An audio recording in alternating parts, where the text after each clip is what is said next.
A lot of Europeans doubt that there is enough space for Chinese civil society to flourish, and I think it's a legitimate point of view. At the same time, we know that there are reformers who want to give Chinese citizens more voice in public policy making and implementation.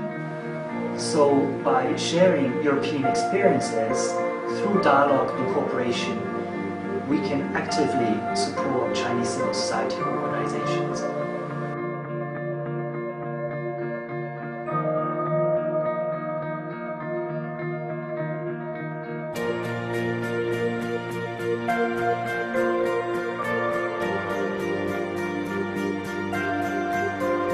Seven organizations from Europe and China have embarked on a journey of collaboration.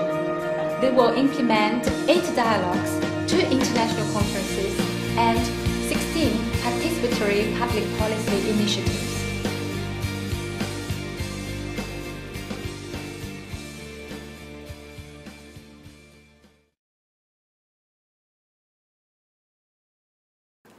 Hello everyone, this is Jiang at the University of Nottingham, Ningbo, China. The first EU-China civil society dialogue on climate change and sustainable consumption and production will take place here from July the 13th to July the 15th. There were nearly 100 participants from different organizations. Following the conference schedule, European and Chinese guests had close discussions on several topics.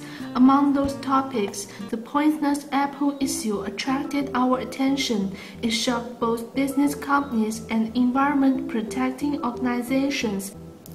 On February, Apple released its 2010 report, in which it first admitted that 137 of its Chinese workers had health problems because of their supply of factory pollution.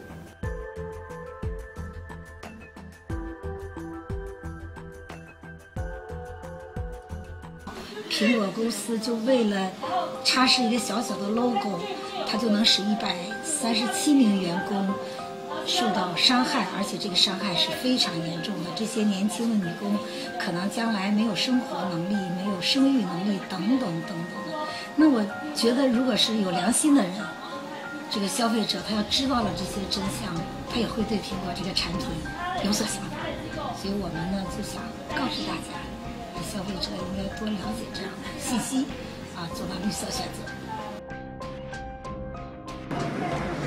I think the NGO Alliance did a good job, but not good enough because at least people understand. Some people understand that Apple have a problem in their supply chain, so that's the successful point. But I think the NGOs. Were not able to convince people like you not to buy Apple, so that was not so successful. So I think that's a good start, but we still, I think NGOs still need to take time to further improve their campaign. Well, I think it's the most important message or advice I could give is that you always have your eyes open, that you do not always believe what companies say, that you do this kind of research work to see if they're really doing what they're saying, and also try to make them do things that is ethical and environmental and social acceptance. I mean that's important. 我们有一个项目叫绿色选择，其实我们想告知消费者，如果是你在选择某一个产品的时候，你应该了解生产这个产品的这个厂家或者这个品牌，它是不是负起了企业社会责任，它是不是对环境没有污染。Well, I have to say I have no suggestion for customer when they decide to buy which one, because I think people who choose Apple or iPhone normally because it is affection. It's a symbol for affection. I think for that reason it's very important that all the products have a kind of label so that you know that this is a good product or a sustainable product. Or, and that I think that the governments come in, some products that are really bad produced or they really have a high environmental impact that are just forbidden. 还有一些其他的问题，比如员工的福利等等等等。如果是他真的做到了，他有企业责任，他做得很好，你再选择他的产品。但这个有的时候让消费者来想可能很难哈。那作为我们民间机构呢，我们做绿色选择项目，就是想告知大家这样的事情。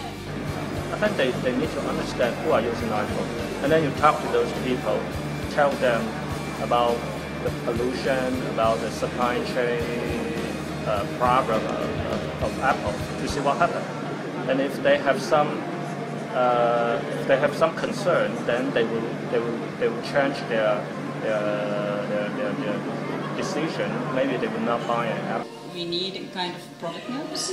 We have product norms in Europe, so that some products that are very bad for your health, they are not on the market. You can do the same things for products that have a very bad or a very high environmental impact. You can also say, well, this is bad for the health of the planet. So you can say, well, this kind of products we are not going to use anymore. So you have to say that to the companies, so that companies know which kind of things they can make and which kind of things they cannot reduce. I think it's important that we have this kind of information, but also legal frameworks to avoid that very unsustainable products are on the market.